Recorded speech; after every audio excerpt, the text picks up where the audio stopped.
Nous avons un invité en direct. Il est au téléphone. Nous allons le retrouver tout de suite. C'est Pierre de Nicolas. Bonsoir Pierre. Ah oui, bonsoir. Pierre de Nicolas, vous êtes réalisateur. Vous avez réalisé un documentaire qui s'intitule Un parmi les autres. Et c'est un documentaire particulier qui concerne un métier d'enseignant de l'éducation nationale qu'on connaît peu, qui existe depuis pas mal de temps maintenant, mais dont on ignore vraiment, le fonctionnement. Ouais. C'est le métier de rééducateur. Et c'est le métier, le rééducateur fait partie des membres du RASED. Alors avant de parler ensemble de votre film, de la façon dont vous l'avez tourné, on va écouter un son extrait de votre film, Un parmi les autres. C'est Patrick Vigneault, qui est un inspecteur de l'éducation nationale. C'est ceux qui sont les premiers supérieurs hiérarchiques des enseignants. Des enseignants de l'enseignement primaire, à savoir l'école élémentaire et l'école maternelle, pas l'enseignement secondaire, et qui est aussi donc le supérieur hiérarchique des membres du RASED et donc des rééducateurs dont vous êtes occupé. Et il donne une définition de chacun de ses membres, donc le psychologue, le rééducateur et le maître psychopédagogue. Voilà. On va l'écouter et puis après on parle ensemble de votre film. Avec plaisir. Vérifie ou exclut l'existence d'une pathologie ou d'une altération dans les relations familiales pour voir s'il est préférable de préparer une orientation vers une structure spécialisée. Le rééducateur, qu'on appelle aussi maître G, part du constat de l'indisponibilité de l'enfant devant l'apprentissage. Il va donc tenter de le libérer des blocages qui le figent pour amorcer ou réamorcer des processus de pensée en réveillant ce désir d'apprendre qui fait ici défaut. Le maître E, dont la spécialité est d'ordre pédagogique, va, quant à lui, aider l'élève à construire ou à s'approprier des méthodes de travail qui requièrent la maîtrise suffisante de certaines opérations mentales sans lesquelles l'élève se perd dans le champ du savoir. Alors là, on a une définition assez technique de ce que sont les trois membres, les trois personnes, qui constituent le RASED. Et vous êtes intéressé plus particulièrement au rééducateur, celui dont la définition arrive en second après celle du psychologue scolaire. Comment vous est venue l'idée et l'envie de faire un film sur cet enseignant particulier ? Tout simplement parce que déjà mon épouse est rééducatrice. C'est elle qu'on voit dans le film, hein, entre autres. Voilà, une des protagonistes, oui. Et si vous voulez, j'avais une personne qui me parlait de ce métier très souvent, de son efficacité, mais aussi de la menace qui pesait sur ce métier, puisqu'il y a une politique de suppression de postes à l'éducation nationale, comme vous devez le savoir. Oui, bien ça. Et dans le cadre de cette suppression, les RASED sont visés. Donc l'idée, ça a été d'essayer de faire un film qui montre un petit peu le travail des rééducateurs et des RASED aussi. Enfin, plus particulièrement sur le travail des rééducateurs, parce que le métier de rééducateur avait pour moi un fort potentiel audiovisuel, c'est-à-dire que ce sont des personnes qui travaillent avec les enfants, pas systématiquement, mais souvent avec le jeu de fiction. Et si vous voulez, ça pour moi, audiovisuellement parlant, pour moi c'était riche. Et ensuite, j'avais entendu parler d'experts de l'éducation, des psychanalystes qui pouvaient dire des choses sur l'enfant en difficulté qui sortait un petit peu des sentiers battus et qui me semblait très très intéressant de faire sortir de l'ombre. Donc voilà, l'envie est venue de là. Essayer de faire un film entre guillemets utile qui permettrait de parler du métier de rééducateur et d'essayer de faire en sorte qu'on les conserve, quoi.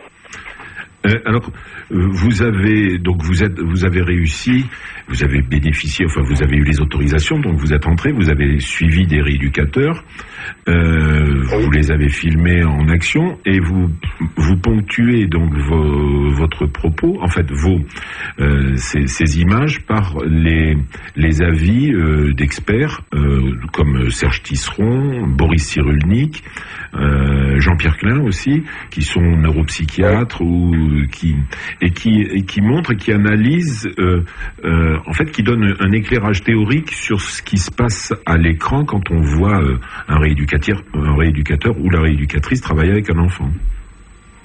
Oui. C'est-à-dire qu'il fallait avoir en quelque sorte la caution d'experts reconnus, puisque si on voyait ces images sans explication, on pouvait se dire ah bon, mais ce sont des gens qui jouent avec des enfants. Mais ça serait réducteur. Au contraire, desservir le métier. Le fait d'avoir en quelque sorte un peu l'estampille du monde scientifique, ça permettait de dire ah ben oui, mais en fait c'est un autre regard sur la difficulté scolaire, et oui, ces gens ont des résultats avec certains enfants en difficulté scolaire. Et de là, en fait, on s'aperçoit qu'il y a un discours qui est vraiment passionnant, qui est vraiment très intéressant, qui aborde la pensée complexe, c'est-à-dire qu'un enfant en difficulté scolaire, ça va pas être parce qu'il est feignant ou parce qu'il est bête, mais parce que peut-être il a plusieurs problèmes, il y a peut-être plusieurs causes à sa difficulté scolaire, et la force des rééducateurs, c'est que sans aller toucher du doigt, sans verbaliser forcément la problématique affective, psychologique de l'enfant, et notamment par le jeu, en fait, ça permet d'avoir une action. Et les enfants, petit à petit, au fil des séances, vont aller mieux, vont quelque part améliorer leur relation avec l'enseignant, avec l'école, avec leurs camarades. Ça va leur permettre de devenir en fait un parmi les autres, c'est de là que vient le titre, socialiser. Et ça, en fait, si vous voulez, c'est un peu la pierre d'angle de ce métier, enfin en tout cas moi ce que j'en ai compris, qui permet aux enfants d'être mieux à l'école et du coup de faire tomber les blocages qui les empêchaient d'apprendre, quoi. Parce qu'un enfant qui est bloqué comme ça, qui n'arrive pas à apprendre, on peut lui faire faire des heures supplémentaires de soutien, etc., tant qu'on veut. Quand il sera bloqué au niveau de sa relation à l'école, ça ne pourra pas aller mieux. Il pourra pas. En fait, ce qui se passe, c'est que il ne pourra pas apprendre. Pardon ? Il ne pourra pas apprendre. Il ne pourra pas apprendre. Et si vous voulez, moi je trouve ça très intéressant de pouvoir faire passer ce genre de message dans un documentaire, parce qu'en fait c'est un autre regard, quoi. C'est un autre regard sur l'enfant, mais aussi un autre regard sur l'humain, en fait. Et c'est un regard bienveillant. C'est ça qui me plaisait. Ah oui, c'est ce qu'on sent à travers à la fois vos images, le travail de ces enseignants et les commentaires de ces spécialistes, la bienveillance et le regard. C'est pas qu'un regard attendri, c'est un regard qui veut que l'enfant soit pris en compte dans sa globalité et que le jeu est capital dans sa construction à lui. Voilà. Si vous voulez, moi quand j'ai commencé à écrire le déroulé du documentaire, il y avait quelque chose qui revenait souvent, c'était la différenciation entre l'enfant et l'élève. Et ça, c'est pas forcément acquis. C'était la première fois que j'entendais parler comme ça. C'est-à-dire que on apprend l'enfant à devenir élève. Et c'est pas automatique. Et les rééducateurs arrivent à faire ça. Oui, c'est pas automatique, on devient pas élève parce qu'on passe la porte de l'école. Et justement, vous commencez comme ça votre film avec la première rentrée d'enfants à la maternelle. Et combien pour eux c'est une forme, un traumatisme. Oui. Et on a quasiment tous vécu ça. Oui, ça c'est vrai. Et il y a de très belles images, notamment une, vous vous attardez pas, très belle image où bon, il y a beaucoup d'enfants qui pleurent, il y en a même qui sanglotent, c'est terrible. Et il y a un plan où il y a l'enfant sanglote et la mère en fait autant. Elle est tout contre son enfant, elle en peut plus autant que lui. À chaque rentrée, hein. Oui, bien sûr. C'est quelque chose que l'on a tendance à oublier, mais ça arrive quasiment à chaque rentrée, et surtout chez les tout petits, parce qu'en fait la séparation avec la mère est vraiment difficile, puisque eux, enfin comme l'explique Boris Cyrulnik, hein, oui. Pour eux c'est comme s'ils n'allaient pas aller revoir leur mère, donc ils n'arrivent pas à prendre de la distance. Et donc dans le film on voit les rééducatrices qui élaborent un petit dessin sur les indications de l'enfant pour dessiner les parents. Et c'est là justement que ça, pour moi c'est un peu un symbole de ce que font les rééducateurs, qui permettent aux enfants de mettre de la distance avec leurs émotions. Et donc là, ce petit truc du petit dessin, mais c'est assez miraculeux, ça marche très bien. L'enfant décrit ses parents, il part avec le petit dessin dans la poche, et il est vraiment consolé parce qu'en fait, il sait que si jamais il a une trop grosse montée émotionnelle, il peut sortir le dessin et voir ses parents. Oui. Et ça a un effet quasiment magique, on va dire. Oui, il sait qu'il les a tout près de lui. Une espèce de doudou. Ouais. C'est un doudou transitionnel d'une certaine façon. C'est ça. Comment il y a ces images. C'est un film. Je voulais dire, c'est un film militant. Oui, tout à fait. Oui. Ça, c'était quelque chose. D'ailleurs, toutes les personnes qui ont travaillé sur le film, que ce soit des gens de la FNAREN, donc la Fédération nationale des associations des rééducateurs de l'éducation nationale, et les techniciens, les artistes qui ont prêté, qui ont donné du temps et du talent pour m'aider à faire ce film. Chacun a eu vraiment une démarche militante, quoi. Il y a de très belles images, une belle construction, mais c'est un film qui parle beaucoup. Oui, tout à fait. Il faut être bien effectivement bien regarder l'écran, mais surtout bien écouter. Oui, c'est vrai. Ça pourrait presque être un documentaire radiophonique, je pense. Sauf que peut-être on passera à côté de quelques images qui sont assez fortes. Oui, c'est vrai que moi j'aime bien travailler comme ça. J'aime bien travailler en me donnant la priorité au son. Mais il y a un beau travail au niveau du son et à la fois aussi, et c'était difficile de faire une belle illustration sonore avec quelques musiques qui viennent à point nommé. En particulier le piano. C'était grâce à... C'est les variations Goldberg, c'est ça? Les variations Goldberg de Bach en particulier. Oui, parce que le choix des variations Goldberg, c'était en fait apporter la musique de Bach est très structurée. Oui. Et en même temps elle est très très élaborée. Et donc je voulais rajouter un peu cette dimension-là pour montrer que quelque part l'enfant se structure lui-même, quoi, en fait. Voilà. Au fur et à mesure des... Oui, je voulais signaler parce qu'on va être obligé de se séparer, peut-être aller vous reprendre un petit peu vos esprits, Pierre de Nicolas, prendre votre café, peut-être, je ne sais pas. Et nous, on est à l'heure de l'apéro. On en est au 20e. Que votre film sera présenté demain soir au cinéma Utopia Tournefeuille. On aura l'occasion de le voir pas Tournefeuille, demain soir c'est l'Utopia Toulouse à 20h30. Tournefeuille, ça sera pour novembre, on le redira sur cette antenne, mais on pourra voir ce très beau documentaire, un parmi les autres, Pierre de Nicolas, et on espère avoir de vos nouvelles pour vos prochaines productions et réalisations. Écoutez, d'accord, je vous en donnerai, promis.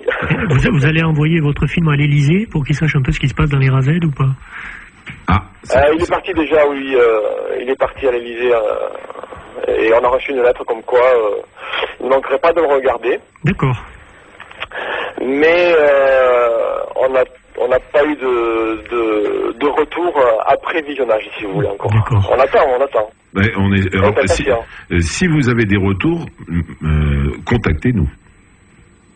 D'accord, je ne manquerai pas. Merci beaucoup, Pierre de Nicolas. Merci. Et alors, on se quitte en écoutant Félix, avant que qu'on vous laisse partir, Félix Gentilly, un inspecteur de l'éducation nationale, mais qui est aussi formateur de maîtres spécialisés et de rééducateurs en particulier à Lyon, et qui dit justement un mot sur le fait que ce qui se passerait, il fait une analogie entre le fait de perdre un œil et le fait de perdre les Razed. Merci beaucoup, Pierre de Nicolas, et à très bientôt. À très bientôt, merci beaucoup. A autant besoin du Razed que les enfants ont besoin du Razed. Et cette disparition rendrait au mieux l'institution borne. Et quand on regarde la réalité d'un œil, on la voit sans perspective. On n'imagine ni l'avant, ni l'après, ni les ombres.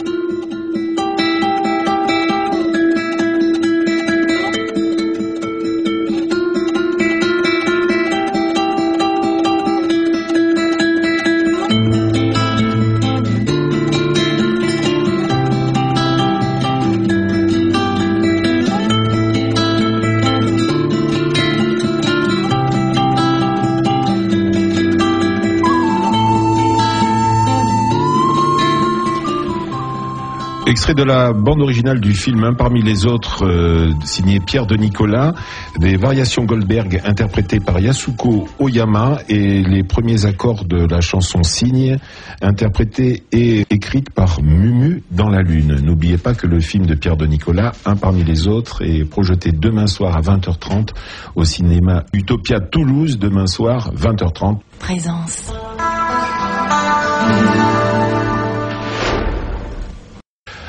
Bonsoir Laurent. Bonsoir Louis-Marie, bonsoir à tous. Au virage de 19h, le magazine de Radio Vatican. Salut. Ça n'existe pas un enfant qui n'a pas les moyens d'apprendre. Ça n'existe pas. Il est bâti neurologiquement dans la quasi-totalité des cas pour apprendre et pour apprendre convenablement, bien au-delà de ce qu'on pourrait imaginer qu'il puisse apprendre. 99% des enfants sont bâtis pour faire polytechnique. Il n'y a pas de déficience qui soit innée. Présence.